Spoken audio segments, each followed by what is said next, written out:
I'm now going to show you how to make this lovely funky flower wedding cake. This two-tier cake looks sort of Japanese in style, and it has a beautiful fantasy flower on top, which we are going to show you in a future tutorial. We're going to decorate this cake using my funky flower cutters. There are two sets, large and small.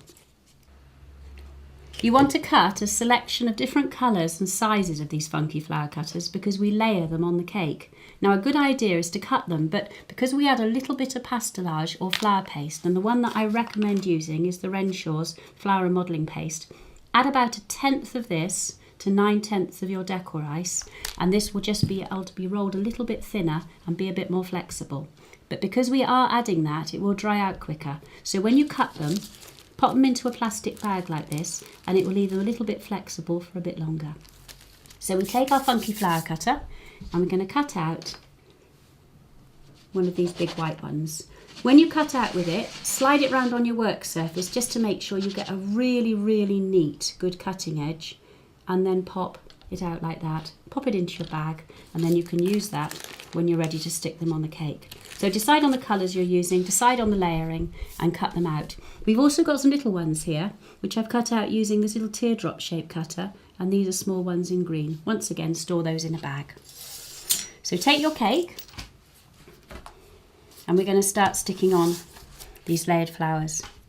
I've got some sugar glue here, and sugar glue is very easy to make.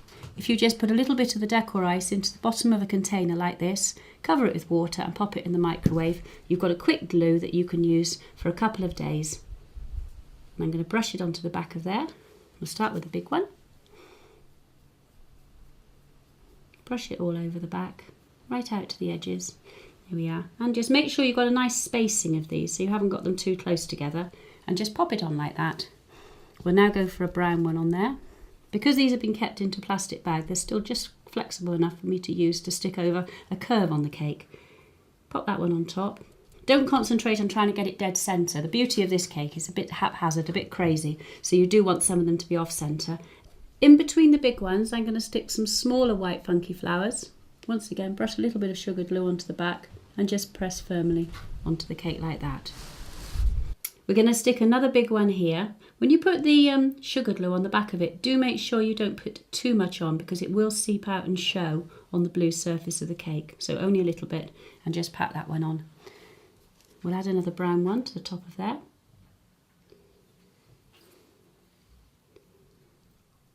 Squash that on. That's lovely. Now we need some little pink icing, and this is the Decor Ice Fuchsia Pink, and I've just added a tiny little bit of the flour modelling paste to it to make it a little bit more tacky, a bit more flexible. And I'm going to squash that just in the centre of the flower. If your flowers have been set for a little while before you do this, you will need to use just a little dab of sugar glue just to hold that in place, like that.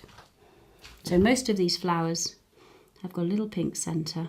Just brightens it up a bit and adds an extra element of colour there.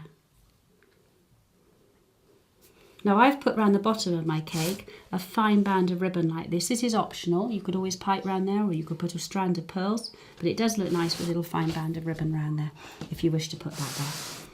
So we're just going to put a little dab there and continue all the way around the cake until all your flowers have got little pink centres. All the cake is now covered in the funky flower shapes, and I pressed on the little pink centres there. Make sure there's a nice space in between them. If you do put too many on, it also takes you much, much longer, but you haven't got the space to do the tracery and the little patterns in between. So what we now need is we need little green bits, the little teardrop shapes. Store those in a little bag as well, and then if you want them to go over the edge of the cake where a curve is, just pop them on, and you can either pop them on individually, or for instance you could pop 3 together in a little group like that. So let's put one down here.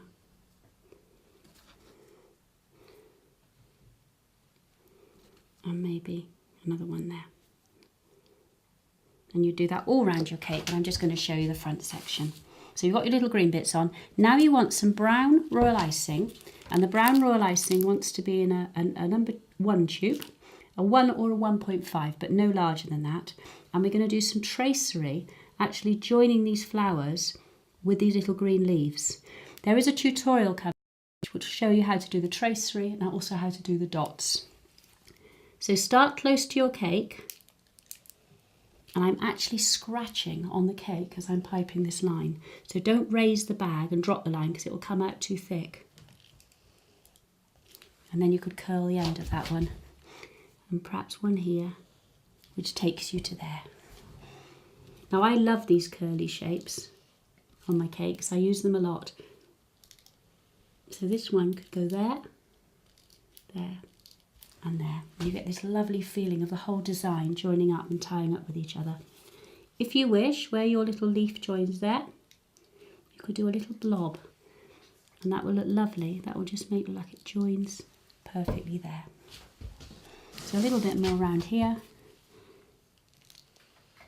Just choose your area you want to pipe this on, but don't do it too close to another section where it's already been done, because what you'll find is it just starts looking too busy. So there you've got a little bit of brown there too.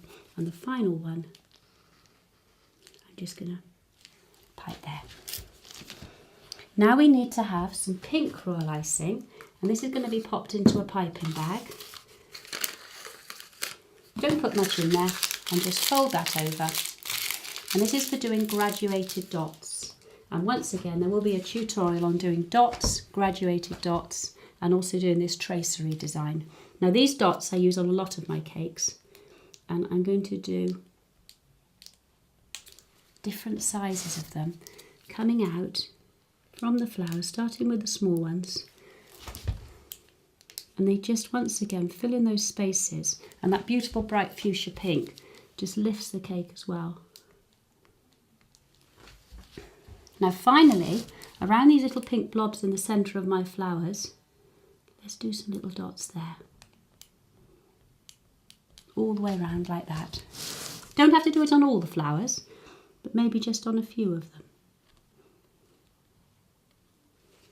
This is quite a random design on this cake, so you don't want to start doing exactly the same on each flower. So if you look at that one, I'm doing those little dots much further spaced, so it looks more interesting. And up here, we'll do little ones all the way around again. Now if you continue all the way around your cake, in no time at all, you will end up with this design here. And if you look, it's quite random, it's quite busy looking, but don't go too close with all this piping. And on some of these ones, I've even done little dots in brown as well, so you don't have to stick to the pink all the time. You can always do some little brown dots too.